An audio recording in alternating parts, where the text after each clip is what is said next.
It's hard to characterize Sidney's career because he did so much so fast. Like most directors, he was great when he had a great script. What he's great at was melodrama with character. I think a lot of that came out of the Yiddish theater, which specialized in melodrama and a lot of geschraying and two people in a room yelling at each other. Perhaps you'd like to pull the switch. For this kid, you bet I would. I feel sorry for you. What it must feel like to want to pull the switch.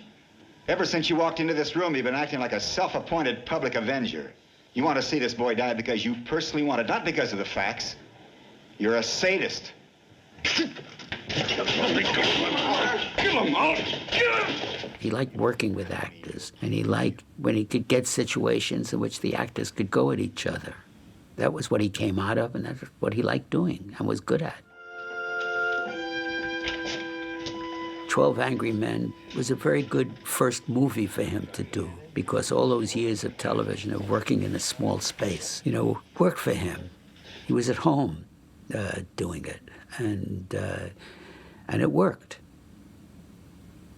I had been doing some work on a CBS half-hour show called Danger, and the director was Yul Brynner, and Sidney was his assistant. And Yul left reluctantly to do this musical that he didn't have any particular hopes for, and which turned out to be The King and I, and Sidney took his place. At first, the relationship was just professional, and then we gradually became friends. He came out of the Depression and the New Deal, and those were the things that formed us, formed our politics, and formed the way we looked at the world. I was blacklisted. I wasn't blacklisted by accident. It wasn't a mistake that was made. I was blacklisted for very specific political beliefs and actions. At the beginning, it was tough. It really wasn't until I met Sidney and Charlie Russell.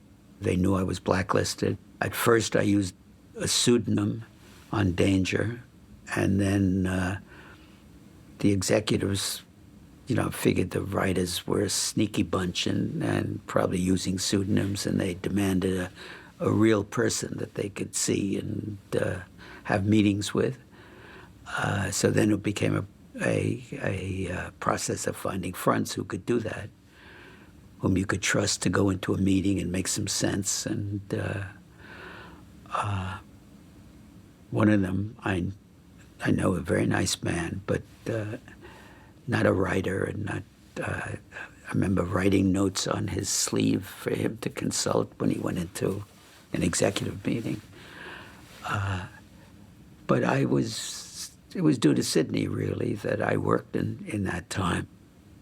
Did I feel the need to write political content? Social content, not necessarily overtly political. Yes, that was kind of, the side of the street I worked. That's what interested me, really. I felt people are formed by politics, and they get into trouble because of politics. And it was worth writing about.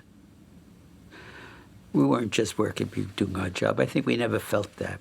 Sidney and I both always wanted, at least in the larger works, to do things that had some meaning. Because of the lack of technology on our part, there was very little you could do. We didn't have the resources that they had now. And so in a sense, we were forced back on character. We had to write things about character. And as a result, there were a lot of very, very good things done.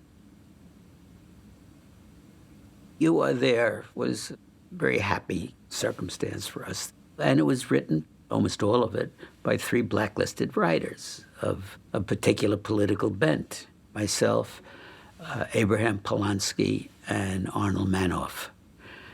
And we wrote them under different names, which you had to have. And it really wasn't that we went looking for liberal themes or radical themes. What we were able to do was to find an historical situation that had a conflict in it, basically, that made the drama. Charlie Russell, the producer, would kind of vet these scripts with history professors at Columbia or NYU. We were very careful not to have the show seem slanted in that sense, except in the sense that we looked at history being slanted in our direction sometimes, not always. If we did the Salem witch trials at the same time as the McCarthy period, it wasn't unconscious. It was very courageous what both Sidney and Charlie did. They weren't as political as the blacklisted writers were. They were doing it because they felt that what was happening was bad, and also because I think they were getting good material, which was very usable and important to them. And there were occasions when Sidney and I would talk, and I would say, listen, you be careful about what you're doing. I mean, we'll survive. Don't worry about us, and one way or the other. And he would say, no, this is fine. Fuck him. Took a lot of guts to do what he was doing. We knew that he was going to have a big career, and we worried about him and for him. He was doing something very good for us, and we didn't want him, and also Charlie, whom we were very fond of, to get into trouble. But it didn't happen, fortunately. Sidney was responsible for getting my first job after the blacklist. He was going to do a film for Carlo Ponti, starring Sophia Loren, his wife, and they needed a writer. And Sidney recommended me. And in the middle of writing the script, the House Committee on Un-American Activities held a session in New York. And the agent called and said, Paramount called and they're not doing the deal. There's a subpoena out for you. And I said, oh, thank you very much. And I packed my bag and went on the lam. We had a meeting with Ponti and an interpreter. He didn't speak English very well then. And I brought my lawyer. And my lawyer explained my position, which was that I was not going to go testify and give names. And Ponti listened, and then he rattled off a long stream of Italian. And the interpreter turned to us and said, Mr. Ponti would like to know who has to be fixed and for how much. It ended okay for me, and I continued to work for Ponti. Sidney had made it possible. In the movie business, what the people in power are saying to the talent is, how far can we push you? What's your bottom line? And I think Sidney had that. I know that he had offers of big jobs that he wouldn't take because they violated something in him that he felt he couldn't do. He had a bottom line. I mean, he stood for something.